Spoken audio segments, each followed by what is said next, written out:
दोस्तों पाक फौज में आला सतह पर तकर्रुर और तबादले किए गए हैं। DGISI lieutenant general Faiz Hamid को कोर कमांडर पेशावर तैनात किया गया है। लेफ्टिनेंट जनरल फैज हमीद भारत की आंखों में बड़े चुभते थे क्योंकि बतौर DGISI अमन और अमान को कायम करने के लिए बड़ा अहम किरदार अदा किया। जनरल फैज हमीद भारत की आंखों में बड़े चुभते थे क्योंकि अफगानिस्तान में अमन और अमान के हवाले से पाक फौज और हुकूमत की जो काविशें थी वो उन्हें बड़ी चुभती थी।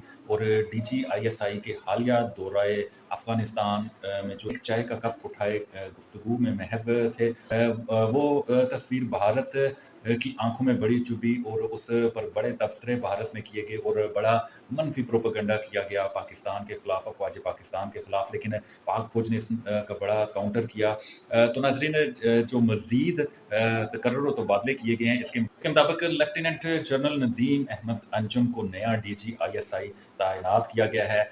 वो भी बड़ा वसी तजर्बा रखते हैं, मुख्तलिफ अहम पोस्टों पर उनकी तैनाती रही और अब वो बतौर DGISI खिदमत अंजाम देंगे। लेफ्टिनेंट जनरल नुमान महमूद को सदर नेशनल डिफेंस यूनिवर्सिटी तैनात किया गया।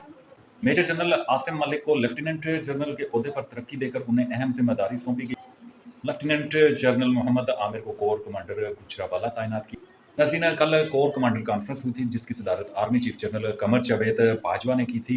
इस कॉन्फ्रेंस में बड़े अहम फैसले किए गए थे और आज ISPR की जानिब से ये जो तकर्रुर और तबादले हैं इसका बाज़ाब्ता तौर पर रिलीज जारी किया है।